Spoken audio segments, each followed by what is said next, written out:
Welcome to all of you. मैं Surendra. Previous class में मैंने आप लोगों को पीरियाडिक टेबल को लर्न करने की कुछ ट्रिक्स सिखाई, कैसे इस पर फिलअप करेंगे ये बताया, और आज हम उसी के आगे कंटिन्यू करेंगे और कुछ प्रॉपर्टीज़ बताने का प्रयास करेंगे इस पीरियाडिक टेबल, जिसे हम मॉडर्न फार्मा पीरियाडिक टेबल या लॉन्ग फार्मा पीरियाडिक टेबल कहते हैं। तो सबसे पहले जो हमने पहले पीरियड में देख रखा है, पहली क्लास में सीख रखा था, पीरियाडिक टेबल को 4 ब्लॉक में डिवाइड किया गया है। S block, P block, D block और एफ ब्लॉक। इन तत्वों को इस ब्लॉक में रखने का जो कारण था वो इनके इलेक्ट्रॉनिक कॉन्फ़िगरेशन के अकॉर्डिंग रखा गया है। अगर आप एस ब्लॉक के पहले वाले इस वर्ग के तत्वों को देखें, hydrogen, lithium, sodium, potassium, rubidium, caesium, francium, अगर आप इनका इलेक्ट्रॉनिक विन्यास लिखेंगे, इलेक्ट्रॉनिक कॉन्फ़िगरेशन, तो हाइड्रोजन का एटॉमिक नंबर 1 तो 1s1, 1s2, 2s1। Period number 2 है, पीरियड नंबर 2 तो इसका लास्ट में आएगा 2s1, 3 है 3s1, 4 है तो 4s1, इसका आएगा 5s1, 6s1 और इसका लास्ट में आएगा 7s1। इसी प्रकार अगर हाइड्रोजन को छोड़ के बाकी इन एलिमेंट्स को एल्कली मेटल्स बोलते हैं, क्योंकि इनके जो ऑक्साइड होते हैं और हाइड्रोक्साइड होते हैं वो बेसिक नेचर के होते हैं। Group number 2 beryllium, magnesium, calcium, strontium, barium, radium, इनको एल्कलाइन अर्थ मेटल्स कहा जाता है, क्योंकि अर्थ क्रस्ट में इनके ऑक्साइड पाए जाते हैं। इनके जो हाइड्रोक्साइड होते हैं वो भी बेसिक नेचर के होते हैं। इनका इलेक्ट्रॉनिक कॉन्फ़िगरेशन अगर आप देखेंगे तो जो लास्ट वाला इलेक्ट्रॉन होता है वो एस सब सेल में जाता है और उसका कॉन्फ़िगरेशन होता है s2। पीरियड नंबर 2 है, बेरिलियम का एटॉमिक नंबर 4 है 1s2, 2s2, इसका 3 है तो लास्ट में आएगा 3s2, 4 है पीरियड नंबर 4s2, इसका आएगा 5s2, 6s2 और इसका आएगा 7s2। पी ब्लॉक में कुल 6 आप देख सकते हैं कॉलम है। जो पी सबसेल होता है उसमें 3 ऑर्बिटल्स होते हैं, एक ऑर्बिटल में 2 इलेक्ट्रॉन हो सकते हैं, तो कुल 3 2 जा 6 इलेक्ट्रॉन होते हैं। 6 इलेक्ट्रॉन के अकॉर्डिंग ये 6 ग्रुप्स पी ब्लॉक में हैं। तो ग्रुप नंबर ये 13 जो है, जिसको पहले थर्ड ए बोला जाता था, इसको बोला जाता था फर्स्ट ए, ये होता था सेकेंड ए, अभी ये था third A, fourth A, fifth A, sixth A, seventh A और ये था सेवंथ ए और ये था 0 ग्रुप। तो इन तत्वों का अगर आप इलेक्ट्रॉनिक कॉन्फ़िगरेशन देखेंगे तो पीरियड नंबर 2 का है तो आएगा 2p1, 1s2, 2s2, 2p1, 3p1, 4p1, 5p1, 6p1, 7p1, p1 आएगा। इनका अगर आप लिखेंगे तो लास्ट में p2 आएगा, 2p2, 3p2, 4p2। इनका देखेंगे जैसे नाइट्रोजन का 1s2, 2s2, 2p3, तो 2p3 आएगा, इसका लास्ट में आएगा 3p3, 4p3, 5p3, 6p3। इनका इलेक्ट्रॉनिक कॉन्फ़िगरेशन देखेंगे तो लास्ट में p4 आएगा। जैसे ऑक्सीजन का देखिए simply 8 atomic number 1s2, 2s2, 2p4, 3p4, इसका आएगा 4p4, 5p4, 6p4 और 7। तो ऐसे ही हैलोजेंस ग्रुप नंबर 17 या 7th ए के जो एलिमेंट है इनके लास्ट में आएगा p5। एग्जांपल्स के रूप में आप फ्लोरीन का देखिए 1s2, 2s2, 2p5, क्लोरीन का होगा 3p5, 3 के बाद 4p5, यहाँ पे 5p5, 6p5, लास्ट में p5 आएगा। अगर आप इनका देखें एक्सेप्शन हीलियम का 1s2, कायदे से इसको यहाँ पर बेरिलियम से ऊपर यहाँ पे प्लेस देना चाहिए। इसका electronic configuration 1s2 alkaline earth metals के समान है, लेकिन चूंकि ये इनर्ट गैसें हैं और इनर्ट गैसेस के स्थान पे उसी के साथ ये रखा गया है 1s2, तो s ब्लॉक के एलिमेंट को p ब्लॉक में पेश किया जाना, रखा जाना, ये भी मॉडर्न फार्मा पीरियाडिक टेबल का एक डिमेरिट है। फिलहाल इलेक्ट्रॉनिक कॉन्फ़िगरेशन इसको छोड़ के बाकी का सब देखेंगे तो लास्ट में आएगा 2p6। तो आउटर जो अंतिम इलेक्ट्रॉन होता है वो लास्ट के p सबसेल में जाता है, इसलिए इन एलिमेंट को p ब्लॉक में रखा गया है। इसी प्रकार बीच के ये जो डी ब्लॉक के तत्व हैं ग्रुप नंबर 3 से लेके 12 तक पहले इनको third B, 4B, 5th B, 6B, 7, 8, 9 के लिए 7B के बाद 6B के बाद 7B, 8, 9, 10 का एक ही दिया हुआ था 8 और इसका था फर्स्ट बी और ये होता था सेकंड बी। तो कुल स्कैंडियम से लेके जिंक तक, इलेक्ट्रियम से लेके कैडमियम तक, लैंथेनम से मरकरी तक और एक्टिनियम के बाद कॉपरनिशियम तक, ये जो 10 तत्व हैं। चूंकि जो डी सबसेल होता है उसमें 5 आर्बिटल होते हैं, एक आर्बिटल में 2 इलेक्ट्रॉन, तो कुल 10 इलेक्ट्रॉन, तो इसलिए 10 है। इनको ट्रांजिशन एलिमेंट बोला जाता है, एस और पी के बीच वाले हैं। और ये हैं इनका, जब इलेक्ट्रॉनिक कन्फिग्रेशन आप लिखेंगे तो अंतिम इलेक्ट्रॉन जो होता है वो एफ सबसेल में जाता है, इसीलिए इनको एफ ब्लॉक में रखा गया है। तो एक तो आउटर आपको आइडिया मिल गया कि इनको इस तरह एस, पी, डी और एफ में क्यों रखा गया है। अब आप पीरियड्स देखिए, आवर साड़ी में कुल 7 पीरियड्स हैं। लेफ्ट टू राइट जो लाइंस हैं वो पीरियड को बताती हैं। 7 पीरियड्स हैं। पहले पीरियड में सिर्फ 2 एलिमेंट हैं, दूसरे में 8 हैं, इधर 2 और उधर 6, 8, तीसरे में, इनको शॉर्ट पीरियड्स बोलते हैं। इसके बाद पीरियड नंबर 4, 5, 6 में अगर आप देखेंगे तो 4 और 5 में 18 एलिमेंट हैं, 6 में 32 हैं और 7 में भी 32 एलिमेंट है। ये लॉन्ग वाले पीरियड्स है। ग्रुप्स के बारे में 18 खड़े कॉलम आप देख सकते हैं, ये 18 खड़े कॉलम ग्रुप्स या समूह को बताते हैं। अब इलेक्ट्रॉनिक कॉन्फ़िगरेशन से आपको पीरियोडिक टेबल में एलिमेंट की पोजीशन का पता चल जाता है। सपोज करिए आपके पास क्लोरीन है, क्लोरीन का एटॉमिक नंबर 17 है, 1s2, 2s2, 2p6, 3s2, 3p5। अब लास्ट में देखिए आप 3p5, ये जो 3 है ये बताएगा पीरियड नंबर, ये 3 नंबर पीरियड। इस पीरियड नंबर में p5 कॉन्फ़िगरेशन अगर आप देखेंगे तो हैलोजेंस जो हैं ग्रुप नंबर 17, इसका p5 कॉन्फ़िगरेशन होता है। तो यहां से पता चलेगा कि इसका पीरियड नंबर 3 है और आउटर सेल में इसके जो आउटर सेल है 3s2 और 3p5, यहाँ पे 5 और यहाँ पे 2, 5 और 2 7, इनके आउटर सेल में 7 इलेक्ट्रॉन होते हैं। तो इसका पीरियड नंबर 3 और ग्रुप नंबर 7A या 17 है दोस्तों। ठीक है बच्चों, तो ये आप इस अकॉर्डिंग पीरियोडिक टेबल में पोजीशन किसी एलिमेंट की हम इलेक्ट्रॉनिक कॉन्फ़िगरेशन से बता सकते हैं। फिर ये ग्रुप्स में जो डिवाइड किए गए हैं एलिमेंट्स, इनकी कुछ प्रॉपर्टीज लेफ्ट टू राइट और टॉप टू बॉटम होती हैं। सबसे पहले एक प्रॉपर्टीज है डायगोनल रिलेशनशिप। डायगोनल रिलेशनशिप, अब डायगोनल रिलेशनशिप में जैसे लिथियम कुछ सिमिलरिटीज मैग्नीशियम के साथ शो करता है। बेरिलियम, चूंकि बेरिलियम यहाँ पे है, अगर बी ब्लॉक को हटा दिया जाए तो ये एल्युमिनियम के साथ, बोरान जो होगा सिलिकॉन के साथ। तो जो डायगोनल में एलिमेंट्स है उनके साथ कुछ सिमिलरिटी ये शो करते हैं। उसका रीजन क्या होता है कि इनके चार्ज अपान, ये जो चार्ज होता है इस एलिमेंट का अपान जो रेडियस का रेशियो होता है ये लगभग सिमिलर होता है। तो जैसा चार्ज अपान रेडियस, इसकी आयनिक साइज और मैग्नीशियम, लिथियम और मैग्नीशियम की जो आयनिक साइज होगी वह नियर अबाउट इक्वल होती है, इसलिए ये दोनों एक जैसी प्रॉपर्टीज शो करते हैं। इसी प्रकार बेरिलियम और एल्युमिनियम, इनका चार्ज अपान रेडियस रेशियो सेम होता है लगभग, इसलिए एक जैसी प्रॉपर्टीज शो करते हैं।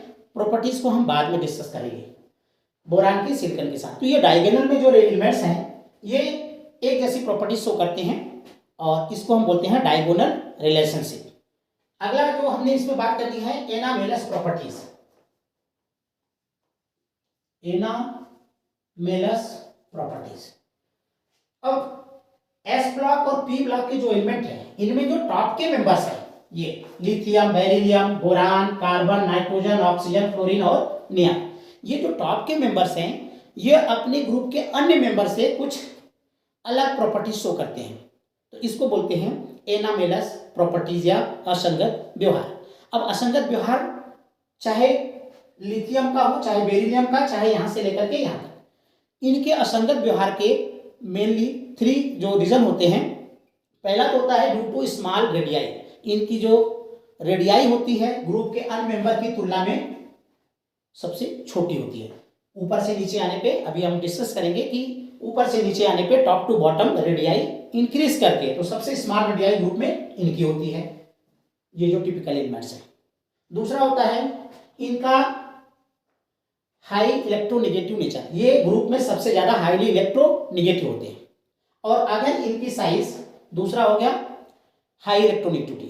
तीसरा रीजन है इनकी आयनाइजेशन एंथैल्पी जो है वो ग्रुप में सबसे अधिक होती है।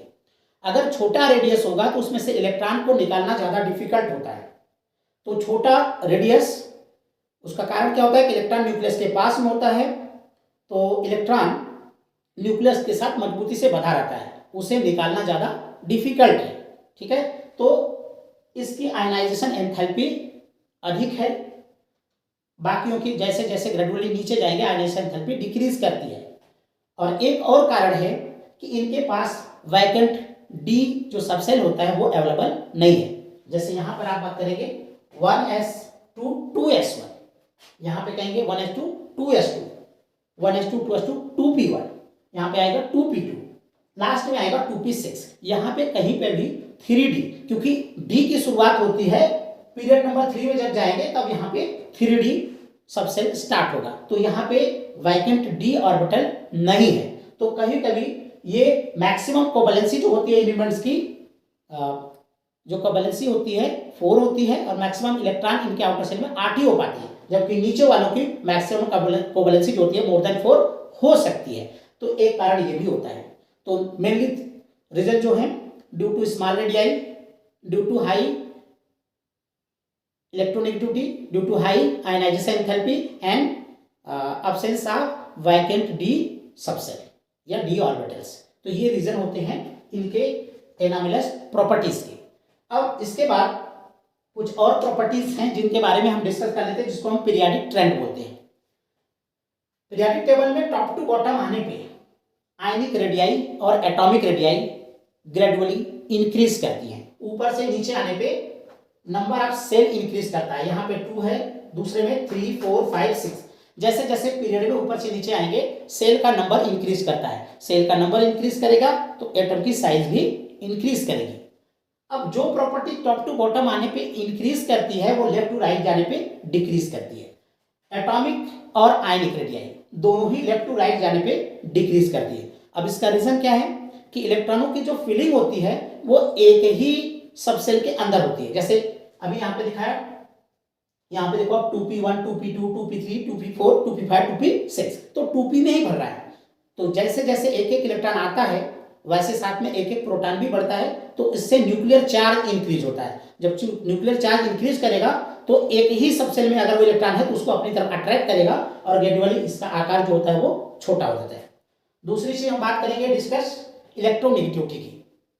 पीरियोडिक टेबल में अगर आप लेफ्ट हैंड साइड में देखें तो ये मेटल्स हैं, हाईली यहां तक मेटल्स हैं। जो ये पी ब्लॉक है, इस पी ब्लॉक में ये जो एक लाइन है ऐसे, इस पे जो ये एलिमेंट्स हैं boron silicon germanium arsenic antimony tellurium fluorine, ये मेटलॉइड्स हैं। ये मेटल और नॉन मेटल दोनों की प्रॉपर्टीज शो करते हैं। और इसके इधर वाले जो है एल्युमिनियम गैलियम, ये तो मेटल वाले कैरेक्टर शो करते हैं और इसके इधर वाले नॉन मेटेलिक होते हैं। तो पी ब्लॉक में मेटल, मेटलॉइड्स और नॉन मेटल तीनों ही उपस्थित है। तो प्रॉपर्टीज अगर आप देखें, इलेक्ट्रोनेगेटिविटी अगर आप देखेंगे तो लेफ्ट टू राइट जाने पे इलेक्ट्रोनेगेटिविटी इंक्रीज करती है। और सबसे ज्यादा पूरी पीरियोडिक टेबल का मोस्ट इलेक्ट्रोनेगेटिव जो एलिमेंट है वो फ्लोरीन है। ठीक है, अब हम इलेक्ट्रोपॉजिटिविटी देखेंगे। ये ज्यादा इलेक्ट्रोपॉजिटिव है, तो इलेक्ट्रोपॉजिटिविटी लेफ्ट टू राइट जाने पे डिक्रीज करेगी, लेकिन ऊपर से नीचे आने पे इंक्रीज करेगी। तो सबसे ज्यादा मोस्ट, क्योंकि ये रेडियो एक्टिव है इसकी ज्यादा स्टडी नहीं की गई है, तो सबसे ज्यादा मोस्ट इलेक्ट्रोपॉजिटिव एलिमेंट है सीजियम, मोस्ट इलेक्ट्रोनेगेटिव एलिमेंट है फ्लोरीन।